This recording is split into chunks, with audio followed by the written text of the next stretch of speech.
Hello people, our topic today is Behaviorism versus Constructivism. Do you know what behaviorism is?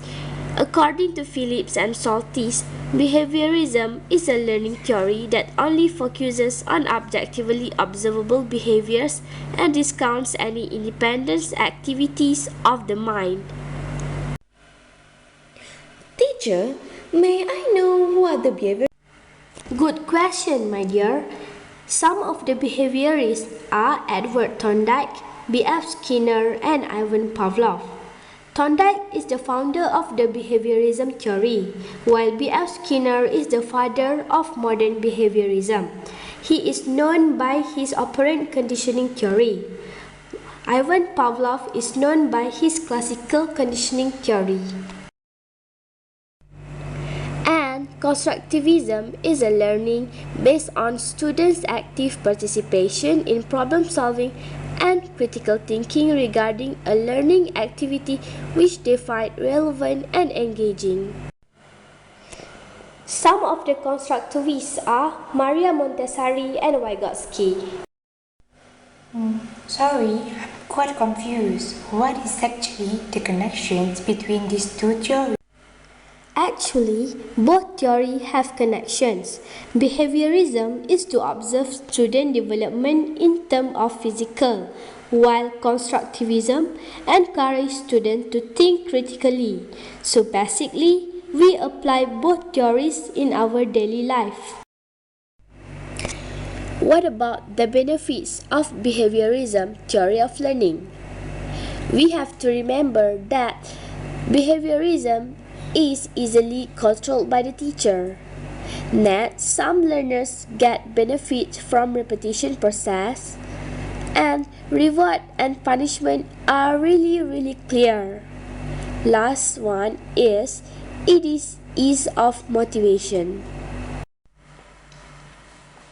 Well, constructivism has the benefits too.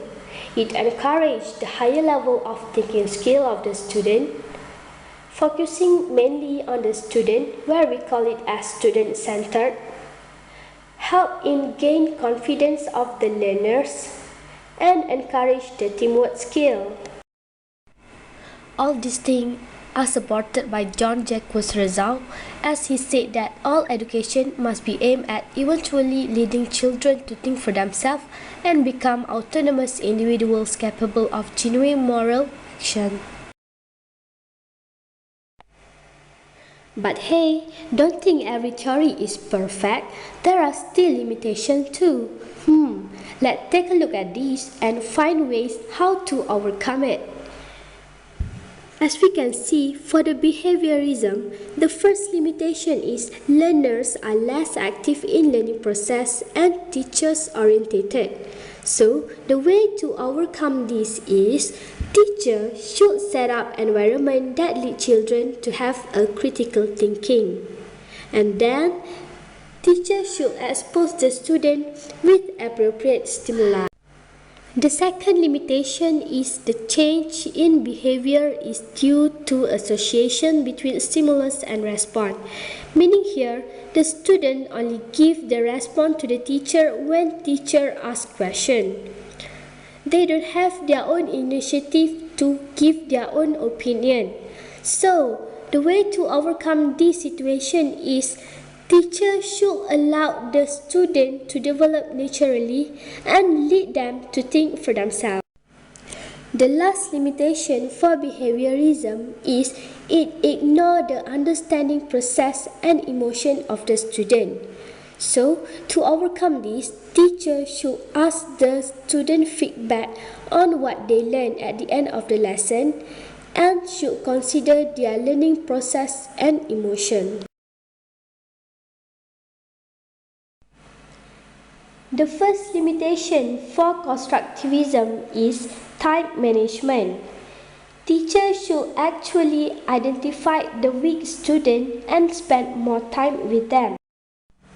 Next, constructivism required a higher level of self-management. So, teachers need to guide students when they need help. Another limitation is constructivism required more money if compared to behaviorism. So, how to overcome this? My suggestion is teachers just need to use all things around them or just go for recycle. Last one, constructivism bring unpredictable outcomes.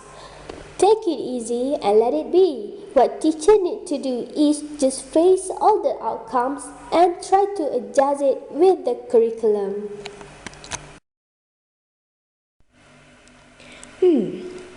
Then teacher, what is the role of environment in the process of learning?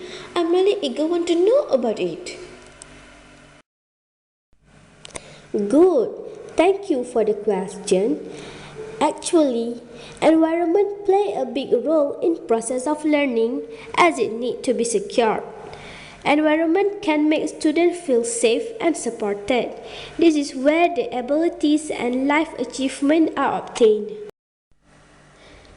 Next, environment help in creating self-directed learning.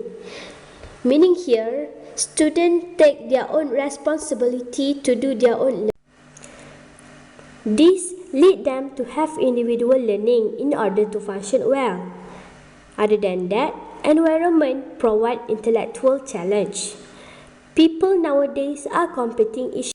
The last one is active involvement in learning. This is where students try out new ideas and gaining new experience.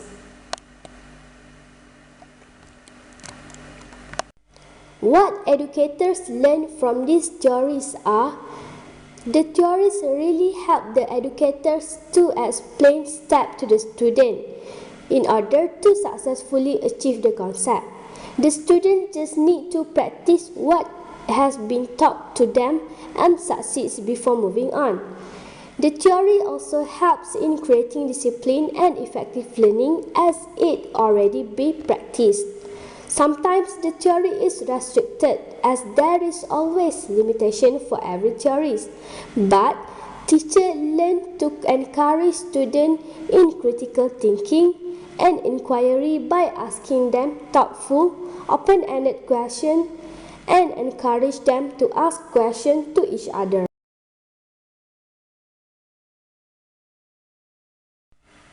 Last but not least, based on what we have learned in class, we choose constructivism to be applied in classroom instead of behaviorism because this theory believes more on learning by doing so that learning will be more profound.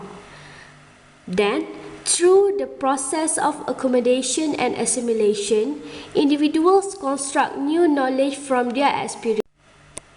Next, change in behavior is due to personally interpretation of facts, concept, and generalization.